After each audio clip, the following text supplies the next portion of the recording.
You want to retire before age 65? Then you need a plan for healthcare before Medicare starts. And this is a really important consideration because it will be the biggest expense for many early retirees. We're going to go over the options, the costs, and some major cost-saving strategies you can implement so that health insurance is not the hurdle keeping you from early retirement.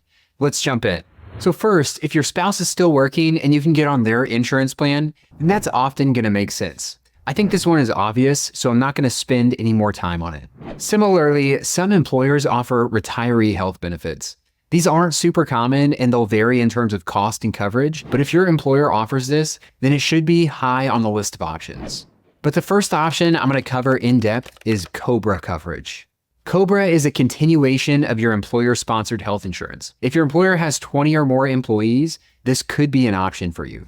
Typically, COBRA coverage will only last for 18 months. So if you're retiring more than 18 months before age 65, then you'll need another option as well to fill the gap. COBRA is convenient because you get to keep the same coverage you were on prior to retiring. You don't have to worry about changing networks or resetting your deductible. The major downside of COBRA coverage is that you'll be paying the full premium for that coverage. Your employer won't be subsidizing the cost anymore. According to the health policy organization KFF, the average employer is covering 73% of the health insurance premiums for family coverage and 83% of the premiums for single coverage. Well, under COBRA, that premium assistance goes away, and the retiree on COBRA would be responsible for the full premium.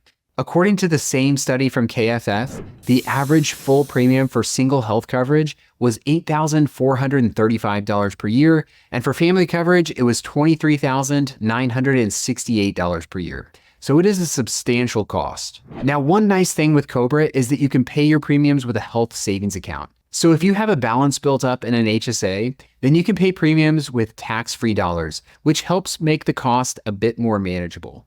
But because the costs are so high, the use cases for COBRA are limited in my opinion. If you're close to 65 and just need a few months of coverage until switching to Medicare, or if you're close to hitting your deductible while you're still employed, then maybe you stay on coverage for the rest of that plan year so that you don't reset your deductible. Let's take a look at the next option, which is a health sharing plan. Health sharing plans are similar to insurance, but they're not technically insurance. Nearly 2 million people use one of these plans though, so it's surprisingly popular. They function in a similar way to insurance, where you have a group of people sharing healthcare costs. You pay a monthly amount, which functions just like a premium, but you'll pay for healthcare costs out of pocket. Then you'll submit those costs to the health sharing plan for reimbursement. While there are a lot of people who have used these plans for years and have been happy with them, there are also some horror stories of people not being reimbursed for big bills. Now, you could say the same thing about some health insurance companies as well, but health sharing plans are less regulated, so I think it's safe to say that there is more risk there. The advantage is that these plans tend to be much more affordable. If you're considering a health sharing plan, I think it's important to do your research on which plans are more reliable and also be comfortable knowing that there's extra risk involved. If you're currently using a health sharing plan or if you've used one in the past, drop a comment below and let us know what your experience was like. Let's talk about the last option where there is much to say, and that is the health insurance marketplace. Now, this was created by the Affordable Care Act, and it provides access to a range of insurance plans from different providers, all of which meet the ACA's requirements for health insurance. For people purchasing insurance on their own, this is the most common solution. Plans available in the marketplace vary in premiums, deductibles, and coverage, and every state has different plans. The plans are presented in 4 categories: bronze, silver, gold, and platinum. And those are based on how you split the costs of healthcare with the plan. Bronze plans will typically have the lowest premiums, but you'll pay a higher share when you need care. Platinum plans, on the opposite end, typically have the highest premiums, but you'll pay less when you need care.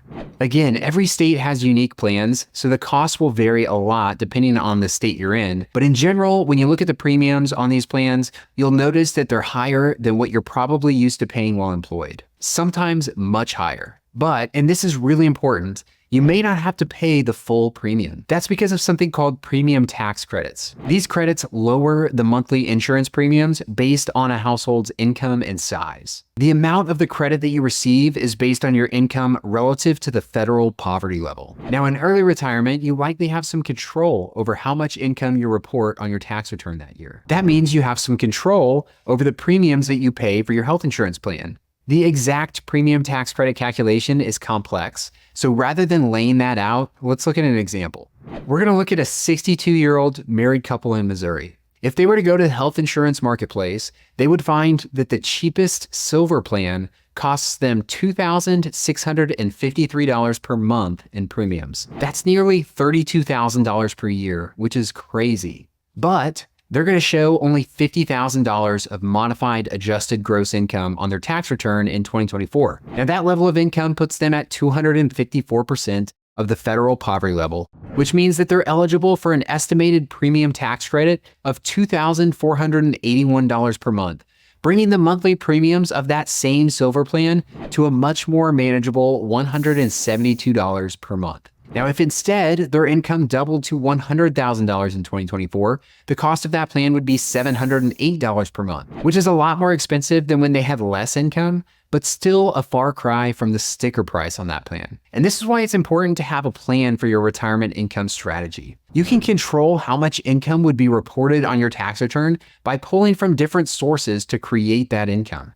By taking your income from a combination of pre-tax accounts, Roth accounts, and taxable brokerage accounts, you can optimize your income to bring down your health insurance costs. And one important thing to note is that the way the premium tax credits are calculated is scheduled to change fairly significantly in 2026. As of now, the Subsidy Cliff will be reintroduced, basically meaning that households earning more than 400% of the federal poverty level will get no premium tax credits. It's possible that the more generous tax treatment gets extended beyond 2025, but as of now, it's a risk to be aware of in creating your retirement plan. Now, sometimes it's actually more advantageous to create extra taxable income, even if that means you get a lower premium tax credit. Some examples would be Roth conversions or tax gain harvesting, both of which I lay out in more detail in my video on creating a tax-free retirement income. So this is an area where having a professional help you create the optimal retirement income strategy for your specific circumstances can pay for itself very quickly. At Trek Wealth Planning, we create custom retirement plans for our clients, optimizing their investments, retirement income, taxes, insurance, and more. So if this sounds like something that could be helpful, let's have a conversation. Go to trekwealth.com to learn more. And if you found this video helpful, hit that thumbs up button and subscribe for more content helping you make smarter money decisions.